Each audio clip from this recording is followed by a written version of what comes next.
ECDIS is a major development in the way modern ships are navigated.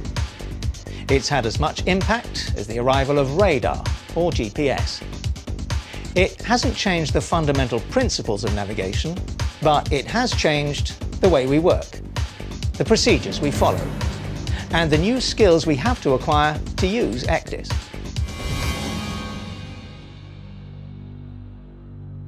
ECDIS certainly brings advantages. Your workload should be reduced, and navigational safety should be improved. The major impact of worldwide use of ECDIS will be in the reduction of groundings, and that will mean savings of delays, of costs for lost cargoes and lost ships, litigation costs, insurance costs, and savings of the environment too. ECDIS is a very powerful tool, but if you rely on any tool too much, you can develop a false sense of security. And if you don't understand ECDIS completely, the outcome could be disastrous. We want to draw your attention to the benefits and the risks, and the new skills you will need to develop. It's a computer, so it must be right.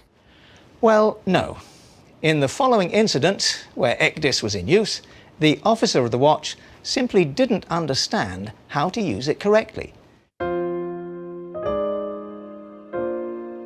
It is disturbing that although the safety contour was set at 30 metres, its associated alarm did not activate because a watch vector had not been set.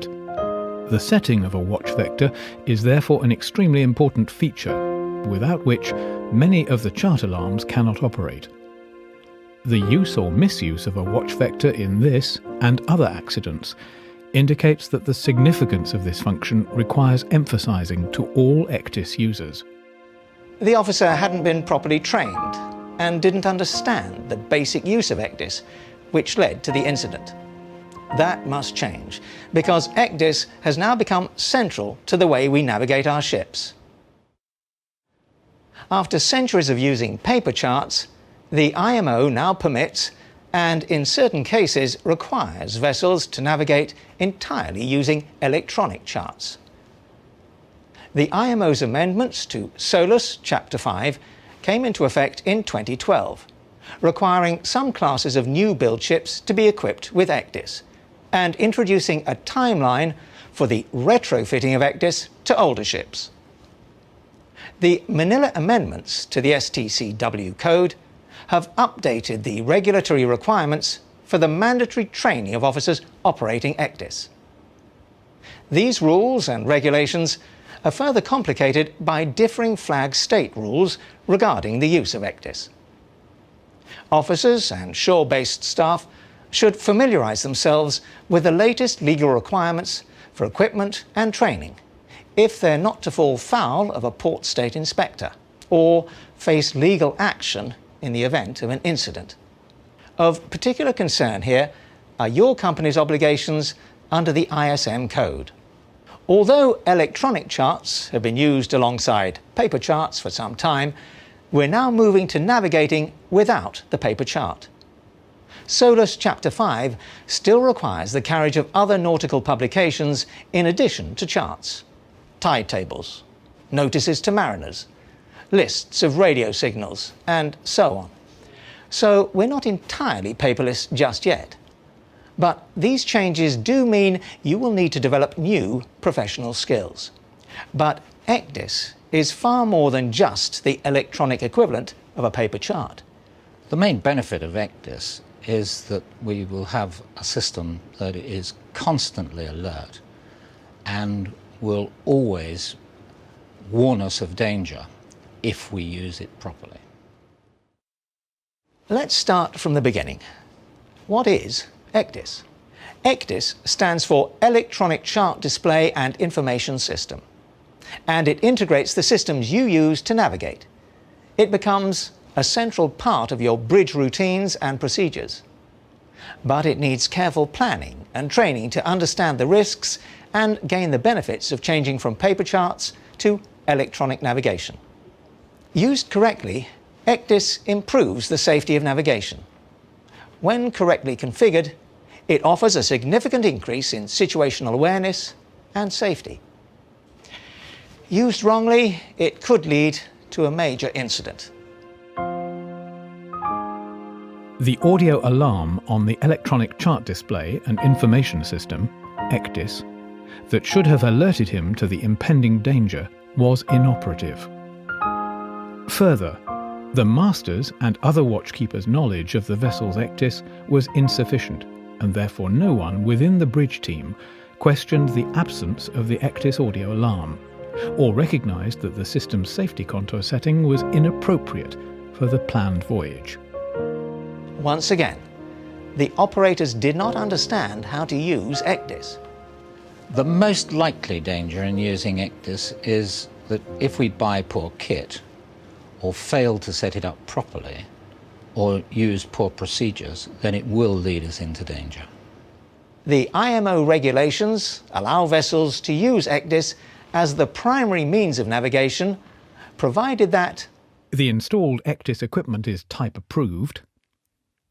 There is an additional type approved ECDIS as a backup or a sufficient portfolio of paper charts. Adequate and up-to-date official electronic navigational charts are installed for the intended passage. The crew have received adequate generic and type-specific ECDIS training. Any additional flag state requirements are met. officers, as well as shore-based staff, must all clearly understand how the rules apply to you personally and to your vessel, how the rules apply to the equipment and procedures you have on board, how the rules are applied by your flag state. The chief officer relied too much on the supposed ECDIS displays and navigated solely according to the computer. A chief officer with such extensive professional experience must have been able to foresee that such action entails extreme risks. Yet again, this incident was caused by operator error. The chief officer thought he was using ECDIS, but he wasn't. It's a computer, so it must be right. Not everything you might think is ECDIS is actually ECDIS. Let's try to make that clearer. An ECDIS terminal may be installed on your vessel, but the equipment itself may not in fact be functioning fully as ECDIS. It all depends on the electronic charts in use. There are two types of electronic charts, raster and vector charts, and it's crucial that you understand the differences between them. The ECDIS on your ship might be loaded with a raster navigational chart or an electronic navigational chart, a vector chart. A raster navigational chart, or RNC, is the simplest type of electronic chart. It's simply an image of a traditional paper chart which has been scanned into a computer. ECDIS can display this scanned raster chart and overlay the ship's position, course and speed. When operating like this, it's referred to as being in ECDIS, or Raster Chart Display System mode.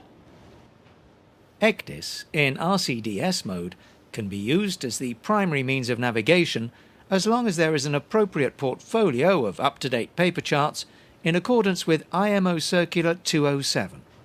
The exact rules vary, depending on your flag state. There's a very good reason for this restriction. An RNC is purely a flat image of a chart, a photograph. It contains no other information.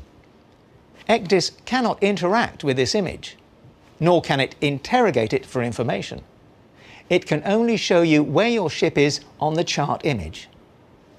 However, an electronic navigational chart, or ENC, is a vector chart, not just a simple flat image. An ENC is a database, a collection of objects uniquely referenced by their position, such as depths, buoys, lights, and navigational hazards. An ENC is the key to the power of ECDIS. This database of information is loaded into ECDIS to create the detailed, multi-layered chart on your screen. Instead of just an image of a chart, your display shows layers of information that ECDIS has integrated into a complete chart.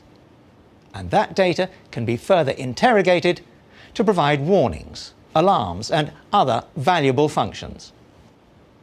Because this information is in layers, you can turn objects on and off and change how objects are displayed so that you and ECDIS know what is in your vicinity. The vector chart, or ENC, is what makes ECDIS such a powerful navigational and safety tool. To satisfy the carriage requirements for ECDIS, your ENCs must be official, and not all are. Official ENCs are vector charts, compliant with the S57 standard and issued by an authorised hydrographic office. To be able to interact with the information contained in an ENC, ECDIS requires inputs from a number of sensors around the ship. There are 3 mandatory sensors: GPS, the gyro compass, and the log for measuring speed and distance covered. There are other sensors that can be connected, providing redundancy and enhanced positional information, such as secondary GPS and gyro units, AIS, ARPA, echo sounder, and visual bearings. It's obviously critical that these sensors are connected correctly, and for the system to be accurate, they must be calibrated to the individual ECDIS unit at the time it's installed. But just because the sensors were accurate a few days or months ago, that doesn't mean they will still be accurate. So, it's critical to regularly check the accuracy of the sensor input data. For example, GPS can be checked by taking a visual fix and comparing it to the ECDIS position, thereby confirming that ECDIS is correct. The Radar Information Overlay, RIO, can be compared to the position derived from GPS. The gyro input can be checked by taking the bearing of a distant object. The accuracy of the primary position source can also be checked against the secondary, if fitted.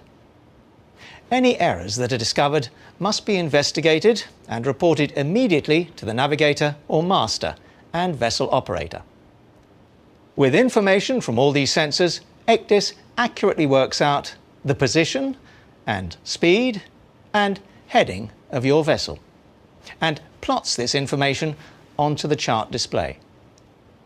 It's a common mistake to think that ECDIS will fail when GPS is lost.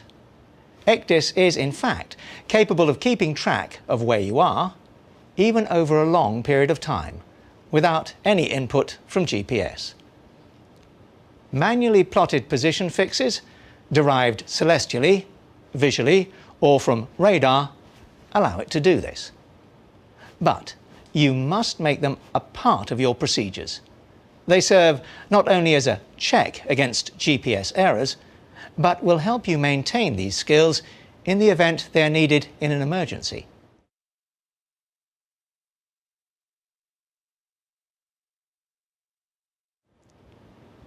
As you can see, using ECDIS should make your life easier and the passage safer, provided it's correctly installed. You're completely familiar with ECDIS. You fully understand the terminal on your vessel, and you can configure the system correctly. You make sure you've loaded the correct ENC for your circumstances and have set the ECDIS display mode correctly.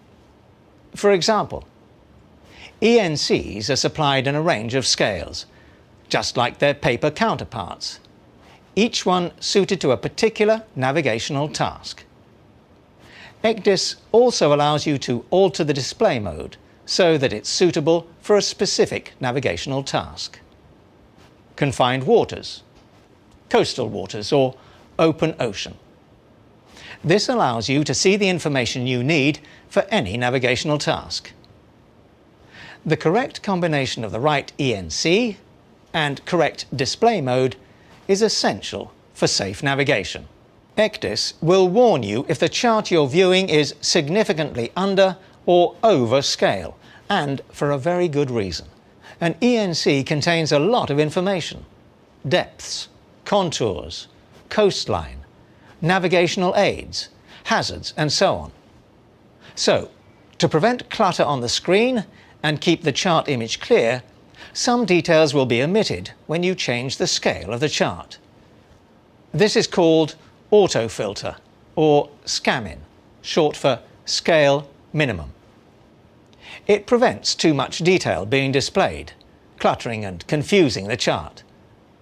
But of course, this feature carries a very real risk. If you are viewing a chart at a very different scale from that for which it was intended, or the display is in the wrong mode, important features and details could be omitted on the display.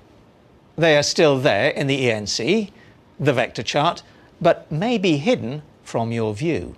So, you must learn how to set up your ECDIS display correctly and make sure that you are viewing a suitably scaled chart.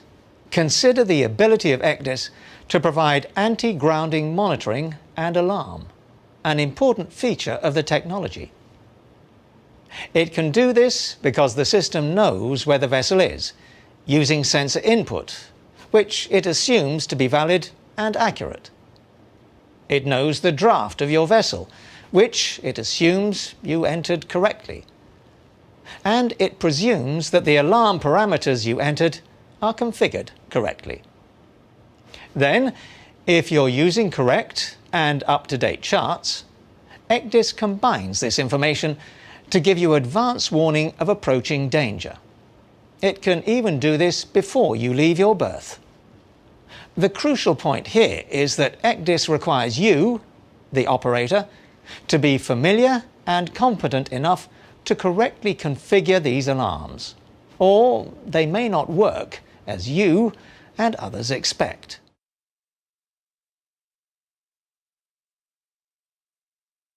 So, now you know a little more about the ECDIS technology you're going to use.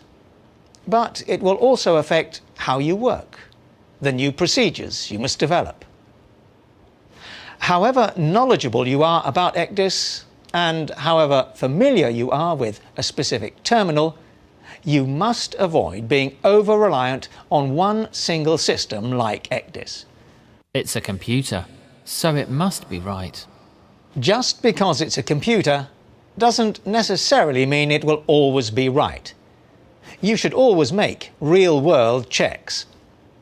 Maintaining your situational awareness, being aware of where you actually are, confirming that ECDIS is correct, is critical to safe navigation and should become second nature. There's a very real danger of believing that ECDIS is always correct, even when the evidence may suggest otherwise. ECDIS provides a potentially invaluable asset to passage planning. However, there is a danger that many bridge watchkeepers will increasingly trust what is displayed without question. As this case demonstrates, such trust can be misplaced. The need for bridge watchkeepers to remain vigilant and continuously monitor a vessel's position in relation to navigational hazards remains valid, regardless of the electronic aids available. It should become second nature for the officer of the watch to continually compare the vessel's actual position and circumstances with what is indicated by ECDIS, using visual bearings, radar overlay, soundings, or any other means. Looking out of the window is as important as ever.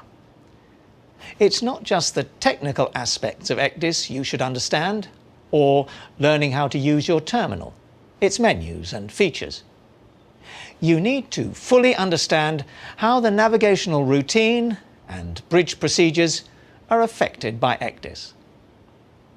When your bridge becomes paperless, there will be new procedures to learn, which you must practice if they are to become second nature. Your bridge procedures and vessel SMS will be updated by your shore authorities and captain to include ECDIS as the primary means of navigation. These new procedures will include guidance on ECDIS passage planning, updating charts and system software, what to do in the event of an ECDIS failure, training, etc. Make sure that you have read, understood, and most importantly, practiced these procedures. For example, your bridge procedures will give advice on what to do in the event of a sensor input failure. You should not only be aware of the action to take, but have practiced the procedures, so you can respond quickly and competently in an emergency. Regular drills for scenarios such as loss of power to the primary ECDIS terminal will allow you and your bridge team to react swiftly and correctly if a problem occurs, especially in confined waters. Equally important in the bridge procedures will be the routine for the watch handover. This is a critical period, and the incoming and outgoing officers of the watch both need to understand their responsibilities. A checklist kept next to ECDIS can help with this procedure.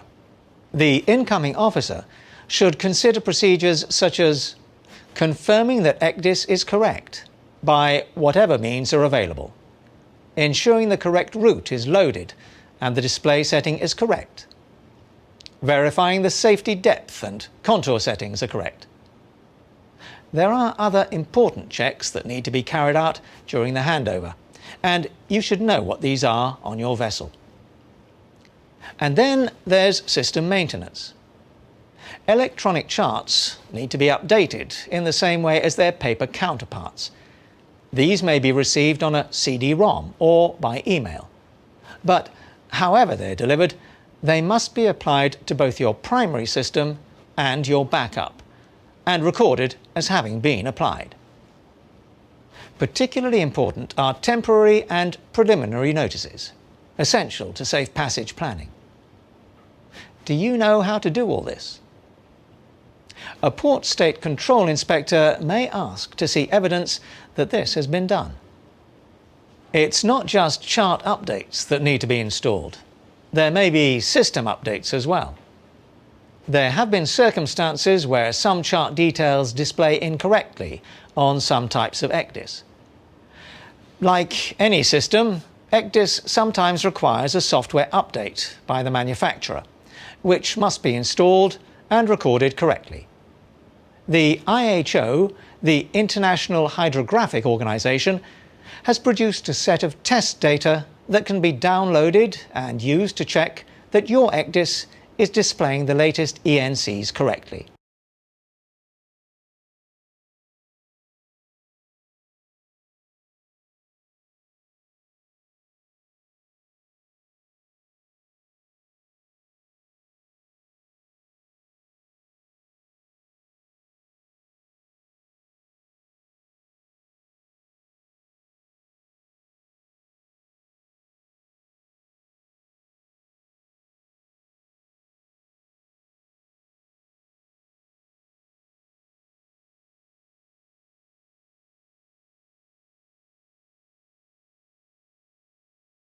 ECDIS, as we've seen, is a very powerful tool.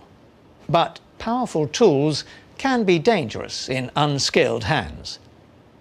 ECDIS provides a lot of information to the user, but the user must know how to interpret it correctly. We've looked at the basics of how ECDIS operates and how important the correct type of chart is to its operation. But how does this technology affect the job of navigating your ship? As we've seen, the principles of navigation remain unchanged. ECDIS is just another tool to help the bridge team carry out their work safely and efficiently. But remember, it is only a tool to assist with navigation. It cannot safely navigate the ship by itself, and the officer of the watch should be acutely aware of the risk of over-reliance on one electronic system, of blindly trusting ECDIS just because it's a computer. Follow the new procedures and practice them. The chief officer relied too much on the supposed ECDIS displays and navigated solely according to the computer. A chief officer with such extensive professional experience must have been able to foresee that such action entails extreme risks. I think the single most important piece of advice I would offer to somebody moving from paper charts to computerized charts is that if you master ECDIS, it will serve you extremely well. But I would never let it lead me anywhere that I had not visited in my brain 6 minutes earlier. Whether you're the officer of the watch or working in the company office, if you're involved with ECDIS, you should be completely familiar with the latest rules and regulations, SOLAS, STCW, and the ISM code, and your flag state requirements. A computer-based navigation information system that, if type approved and loaded with up-to-date official ENCs, meets the IMO requirements for navigation without paper nautical charts. There are two types of charts, ENC and RNC. Only an official ENC fulfills the regulatory requirements and delivers all the ECDIS functions. ECDIS integrates with your ship's navigational and other sensors and their backups. It's critical that the accuracy of these inputs is regularly confirmed. Paperless navigation requires new professional skills and working procedures. Your bridge procedures and your company procedures will now include ECDIS. Make sure you and the rest of your bridge team have read, understood, and implemented these. Remember, ECDIS is about more than just knowing where the menus are. It's about knowing where you are. Good visual fix, Captain. ECDIS is correct.